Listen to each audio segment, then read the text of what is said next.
I'm here today with Dr. Myles Sergeant, Assistant Clinical Professor in the Department of Family Medicine. Thank you for joining me today, Dr. Sergeant. Thanks for having me, Dr. O'Byrne. Dr. Sergeant, how is climate change affecting health here in Canada?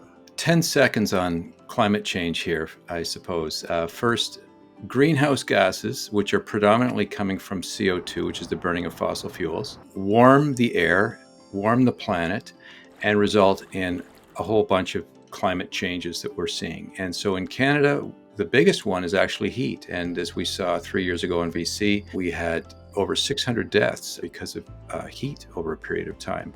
Forest fires are more common now, and of course you have the pollution, smoke from forest fires causing worsening lung disease. Vector-borne illnesses like ticks are moving further north in Canada, things like Lyme disease. And of course we've seen hurricanes moving from what's typically southern states up into as high as Newfoundland. Can you explain the concept of sustainable healthcare and how it can be integrated into clinical practice? Sustainable healthcare is about the fact that healthcare actually accounts for 5% of our national footprint, which is pretty shocking. You think of all the cars and houses that we live in, industry. Healthcare is contributing 5% to this problem. So sustainable healthcare, how can we reduce our footprint essentially? Interestingly, the biggest piece of our footprint is the things that we buy. It's our supply chain is over 60%. Some studies have it as high as 80%, the things that we buy. So how can we do things in buying reusables? And also how can we look at hotspots like medications? The production of medications is 20%. We've been wanting to deprescribe medications for many years. Are there ways that we can do that successfully?